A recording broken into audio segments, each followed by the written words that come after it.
Good afternoon from Historic Health. It's John here. Going to be talking today about Boneset, a revisiting because I was poorly the other week when I was taking it. So that's what we're going to do today. I'm also going to be talking about the lemon balm tea and the three things that I picked that was good for. But let's go on with it. So the lemon balm tea. The thing I was really interested in was, it's an antidepressant, and I must say, I do feel pretty buoyant.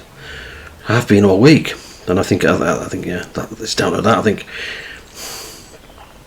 still very little phlegm, and I did have quite some relief from the acid reflux, I must say. So, all in all, I give lemon balm a 10 out of 10. So it does exactly what it says on the tin, and it's there's a reward in drinking it in that. After each mouthful, it's gives it this lovely little release of lemon tea. So that's lemon balm, and I highly recommend it. Now we're going to go to Boneset. Now, if you remember, it was called Boneset not because it actually helps set your bones. There is a tea called comfrey that actually helps with. There's a couple. There's one called comfrey, which is a relative of Boneset, which helps heal broken bones, which is quite fantastic. But Boneset was named after a particular fever which was so painful that patients felt like they were, the bones were breaking, and this Boneset tea kind of healed that. So it's very good for for fevers, even malaria and typhoid. Good for colds and flu, and digestive health also, and an immune buster. They all seem to be good for immunity, digestive health, colds and flu, don't they? All seem to have that particular thing about them. So without further ado, let's get the bad boy out. Now, remember last time when I did this, I didn't feel it tasted very nice. So this is the Boneset anyway. Quite a nice brew, nice looking tea. Smells herby and earthy, definitely. Yeah, that's like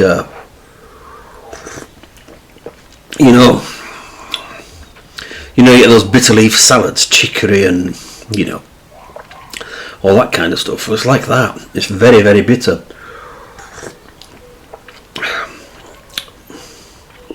And I find it most unpleasant. There's no nice aftertaste or anything. But that's the Boneset. I will finish that later, I promise you. But so we'll see what happens. We'll see what happens. I'll give you a full update, but mainly I'm looking at the digestive health and the fevers. Or my body temperature. I'm going to see if I feel hot. Or, well, hopefully I won't feel hot. That's what I'm going to check out to see that I don't feel hot. That's it really. So cheese update, much the same. I must say I've been playing quite a few hours this morning. I've been playing some reggae music and just that bass, man. Just to hear the bass, to actually be able to hear the bass properly, and in conjunction with the drums on the third beat and all that. The staccato kind of. Well, no, is it staccato? Yeah, I think it's staccato. Yeah, it's not muted, is it?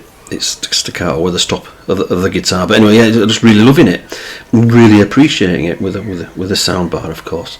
But you're not having it too loud. Don't want to upset my neighbours or destroy the foundations of the building. But there we go. And that's it really. Next week we're going to go to Arabia really, and drink a tea called Alfalfa. And that's it really. I've no joke this week. I could have worn this hat for the lemon balm, I suppose, but hopefully I'll be able to identify the video, and that's it really. I bought myself a juicing machine, and my youngest son's coming tomorrow to taste some freshly juiced apple juice and some freshly made carrot juice. In fact, he wasn't aware of this, but the base of a lot of juices is they call it crapple. These people who juice a lot, they call it they make a base of carrot and apple and call it crapple. It's supposed to be nice. nice thing. I did have a juice a while ago. I used to like it. Beetroot juice, especially, I found really, really, really nice. But so that might find its way onto this as well. I might start doing juices as well as teas, but we'll see. If you've got any ideas about that, any questions or comments about juicing, then let me know. You hear things like, people drinking a pint of celery juice a day. Starting the day with a pint of celery juice is supposed to be very good for you. There's all sorts of strange things.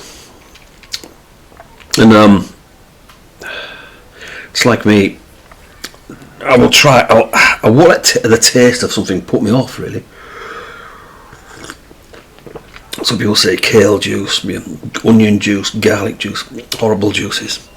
I imagine they are, but it's strange how with totally substituted taste for whether it's good for you or not. And it's a strange thing that the like transient thing of taste, as opposed to permanent health benefits, it seems more important to folk. It's really, I don't know. I don't want to get into this really shallowness and that. And I certainly don't want to become one of these 60 odd year olds who's always denigrating the latest generation, because I remember just wanting older people, my parents, had to understand. Do you know what I mean? To understand the kind of the ideas behind growing your hair and all that, and then the ideas behind dyeing it red, green, and orange, which I did at one stage when the old punk thing. I went to a place. Yeah, actually, I went to a place there. I don't know. I'm probably not still there. Right at the bottom by the Great Orton Road there, it's called Hairport. Yeah, and I got it done red, dyed red and green at either side, and then ginger in the middle. And I thought it looked great, but no one over 30 understood.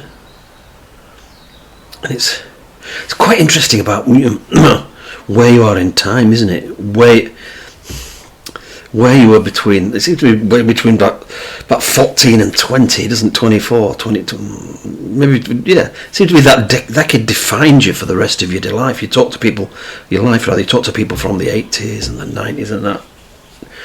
And different things define them. But it's quite deceptive when people talk about, I love 70s music, I love 80s music. It's like, as if, on December the 31st, 1969, yeah, music suddenly changed and would remain, the same, 70s music in more ways than just in a temporal designation until the 31st of December 1979. Yeah, it's, you get my point that there is no such thing as real 70s music. It's just in that moment, isn't it? That little moment, punk became new wave. I don't know, did New Romantics come after or before New Wave? I can't remember. But everything's a little snapshot, and it's where it fits within that decade, doesn't it? Where you are psychologically within that decade that determines your musical tastes and a lot of your views to life. Whether there's two ways you can go, can't you? You can totally reject those values, yeah,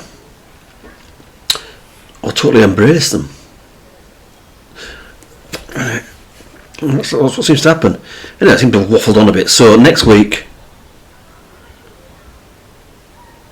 we're going to do alfalfa tea. A lot of interesting history with alfalfa, and it's very good. Well, anyway, you'll find out next week. If you want to join me on the journey, of course, get yourself some alfalfa, and and join me on the journey. Right, that's it. I've said enough. See you next week.